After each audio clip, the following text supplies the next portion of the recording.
भैया, लगता है किसी की दृष्टि है हम पर।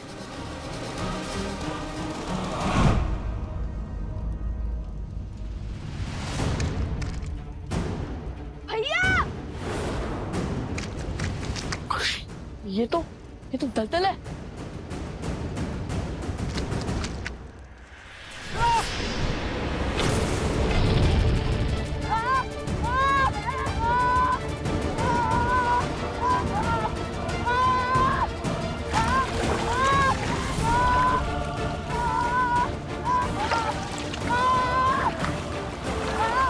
कुछ त्याग दिया। ऐसी कौन सी आज्ञा की आस है आपको प्रभु श्री राम से? भैया, आपको हुआ क्या है? आप मुझे कुछ बताएंगे?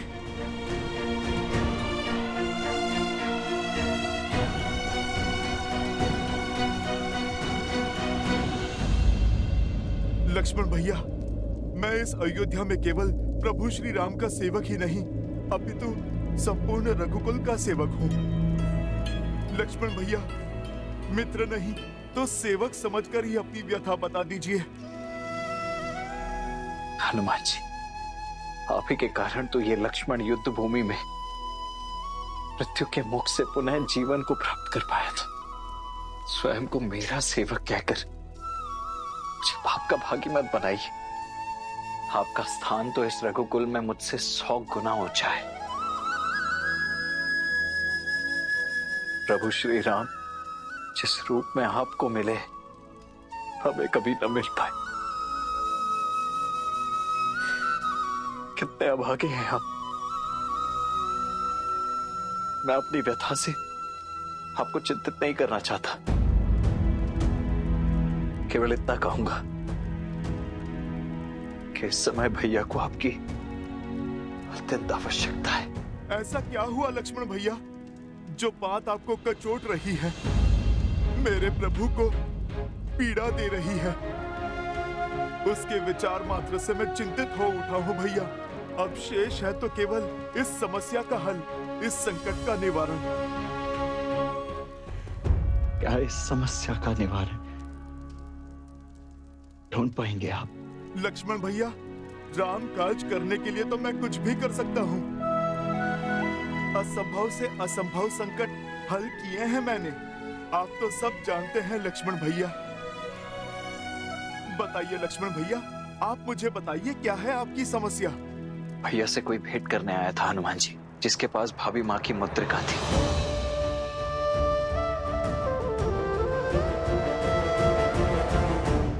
जब मैं उन्हें भैया के कक्ष में लेकर आया तो भैया ने मुझे आदेश दिया कि उनके वार्तालाप के मध्य कोई भी ना आ पाए। लक्ष्मण, हम दोनों एक महत्वपूर्ण चर्चा में हैं। जब तक ये समाप्त ना हो तब तक कोई इस कक्ष के भीतर नहीं आएगा। फिर क्या लक्ष्मण भैया, किसी ने प्रभु की आज्ञा का निरादर किया?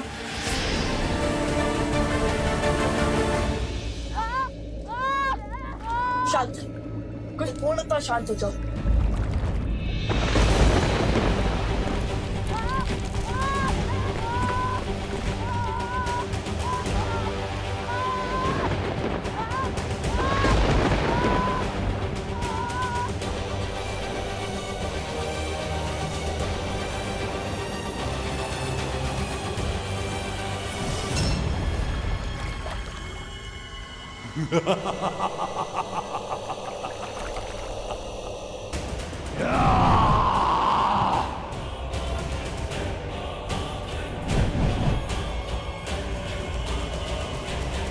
कितना सुंदर क्षण है।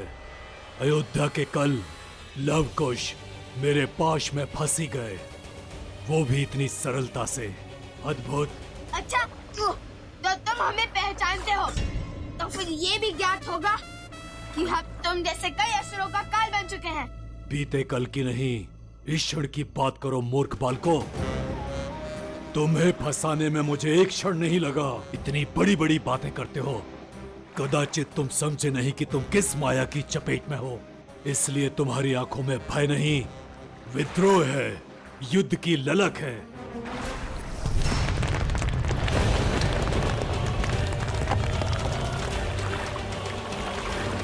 अब मेरे अतिरिक्त तुम्हें इस दलदल से कोई नहीं निकाल सकता, कोई नहीं।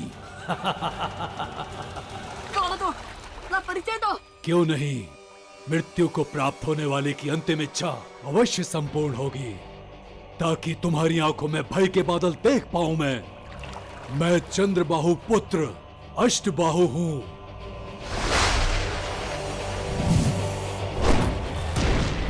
सहस्त्रमुख रावण का पौत्र अष्टबाहु।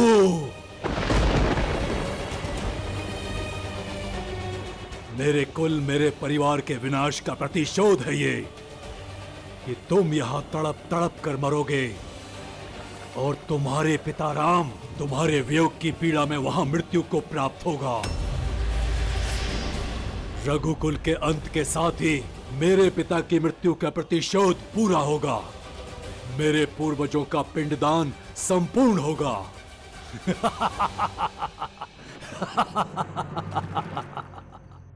क्या लक्ष्मण भैया, आपके प्रवेश करते ही वो कक्ष से लुप्त हो गए?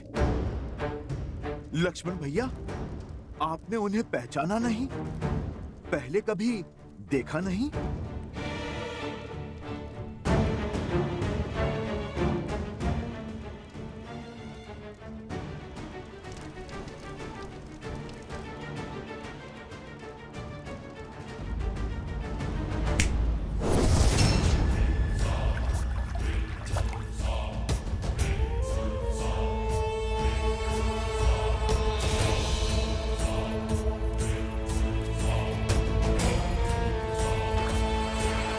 अब धीरे धीरे तुम दोनों मेरे बनाए इस दलदल में धंसते जाओगे और कुछ ही क्षण में मृत्यु को प्राप्त हो जाओगे। मैं तुम्हारे अंत का आनंद लूंगा। सोचा नहीं था कि कोई राक्षस इतना कायर निकलेगा। सनत की प्रजाति का अपमान किया है तुमने। युद्ध से बचने के लिए दलदल का सहारा ले लिया। सत्य और संतोष, इस कार्य के लिए तो हमारे धनुष के टंकार ही बहुत है। अच्छा, तो तुम्हें लगता है तुम मुझे अष्टबाहु को युद्ध में हरा पाओगे? अवश्य, इसमें तो कोई संशय ही नहीं है। आवश्यकता से अधिक आत्मविश्वास मृत्यु का कारक होता है मूर्खो। यदि इतना ही सामर्थ्य है तो इस दलदल से निकल कर बताओ। यदि निकल पाए तो युद्ध का अवसर अवश्य दूंगा तुम्हें।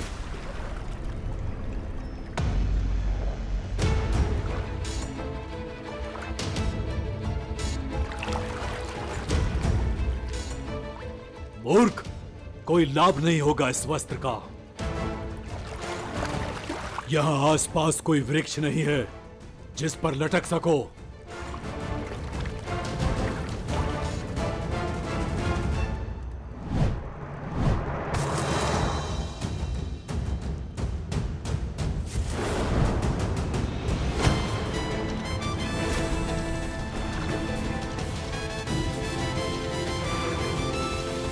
आगे जो हुआ मैं ज्ञात कर लूंगा, किंतु लक्ष्मण भैया, आप मुझे अपनी प्रतिज्ञा का कारण बताइए। क्यों आपने ये भीषण वचन लिया और मैं अब कैसे इसका निवारण करूं?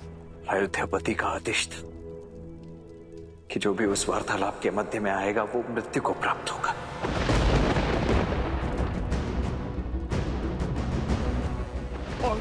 और अयोध्या को बचाने के लिए आपको भीतर जाना पड़ा। बात भाई पर आई तो भैया अपने आदेश से ही पीछे हटने लगे। हनुमान जी, इस समस्या का केवल एक ही निवारण है। मनाइए उन्हें। आपको उन्हें कहना होगा कि वो मुझे मृत्यु का ये दंड भोगने की आज्ञा दे दें।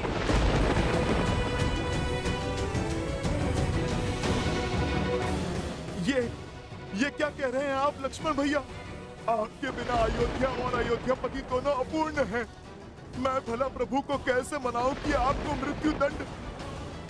नहीं भैया, ये सब असंभव है। मैं मानता हूं कि ये कठिन है, किंतु यही तो उचित भी है ना हनुमान जी। चाहिए हनुमान जी, अन्यथा मैं सब कुछ त्याग कर भैया की आज्ञा की प्रतीक्षा करता ही रहूंगा। लक्ष्मण भैया, ये आपने मुझे किस धर्म संकट में डाला है? मैं भला कैसे? मुझे प्रभु से मिलना होगा। जाइए हनुमान जी, और शुभ समाचार लेकर ही लौटिएगा। अयोध्या की लाज अब आप ही के हाथ में है।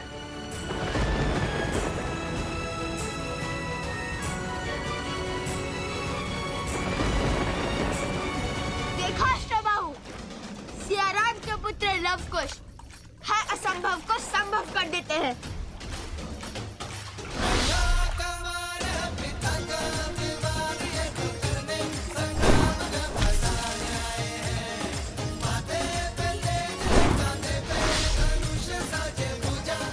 मूर्खता की सीमा पार कर रहे हो बालकों। इतनी सरलता से मुझ पर बाण चला पाओगे? मुझे मृत्यु के घाट उतारोगे? चूक गए ना लक्ष्य से। लव कुश है हम, कभी चूकते नहीं। ये बाण तुम्हारे लिए नहीं था।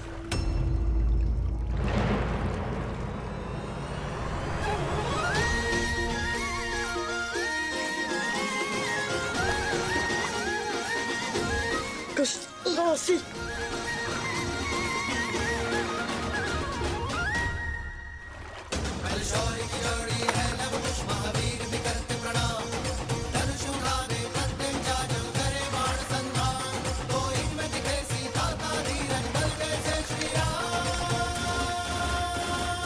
अति उत्तम। अर्थात तुम्हारा अंत इस दलदल के पास में नहीं, मेरी भुजाओं के पास में होगा।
हनुमान, तुम यहाँ? तुम्हें तो लव कुश के साथ होना था। प्रभु, होना तो वही था, पर मैंने आपसे कहा था ना, यदि आपको मेरी आवश्यकता होगी तो मैं स्वयं पहुंच जाऊंगा। रुक क्यों गए हनुमान? आओ।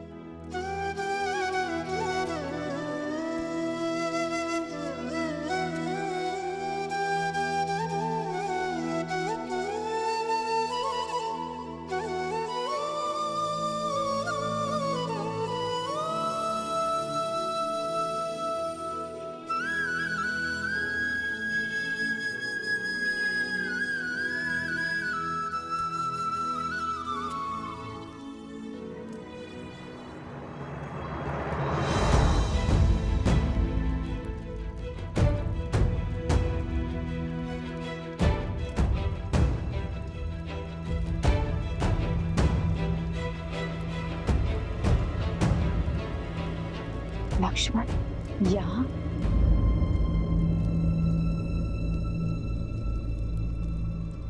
लक्ष्मण,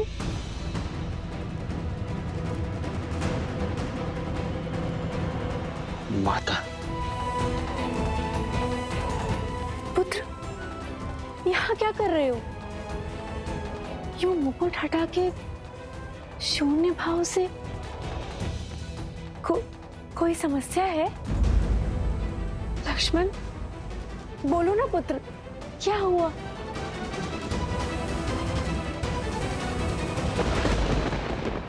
ऐसा क्या कारण था हनुमान कि लौट आए? प्रभु, आपका काज बीच में छोड़कर मैं आना तो नहीं चाहता था, किंतु मुझे कुश के स्वप्न ने विचलित कर दिया प्रभु। उन्हें अयोध्या की और प्रभु आपकी चिंता सता रही थी, और यदि संकट मेरे प्रभु श्री राम पर है तो ये भक्त हर काज छोड़ने के लिए सच है प्रभु। प्रभु, मैंने कभी आपसे कोई प्रश्न नहीं किया, कभी भी आपके किसी भी निर्णय पर मैंने संदेह नहीं किया, किंतु प्रभु, क्या आज मुझे आपसे एक प्रश्न पूछने की आज्ञा है? आज तो राम के भाग्य खुल गए कि मेरा प्रिय हनुमान मुझसे प्रश्न पूछने के लिए आतुर है। अवश्य पूछो हनुमान। मेरे प्रभु, जिनके हर कर्म के पीछे उद्देश्य है, वो बिना कारण इतना घोर निर्णय कदापि नहीं कर सकते। केवल कक्ष में पग रखने के लिए किसी को मृत्यु दंड तो नहीं दे सकते।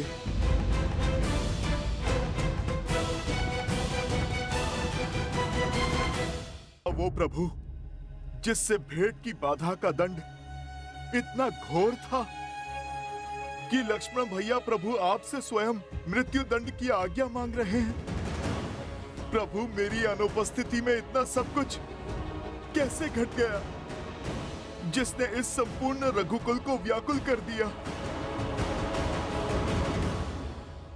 यदि हनुमान को इसकी भनक लगी तो महाबली किस रूप में आ जाएंगे और कितना प्रलय मचाएंगे ये तो मैं भी नहीं जानता काल पुरुष। और इसी कारणवश मैंने हनुमान को लवकुश के साथ अयोध्या से बहुत दूर भेज दिया।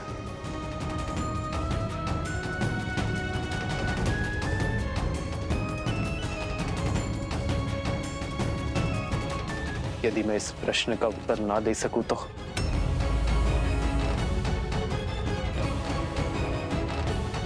यदि मैं इस सत्य से आवरण ना हटाऊं तो तुम क्रोधित तो नहीं होगे ना हनुमान? प्रभु, मैं तो आपका सेवक हूं, इस रघुकुल का दास हूं। आपसे क्रोधित होने का अधिकार मैंने प्रभु स्वयं को कभी नहीं दिया। यदि प्रभु आप उत्तर नहीं देना चाहते तो फिर कोई बात नहीं, आपका ये मौन भी बहुत कुछ कह गया है प्रभु।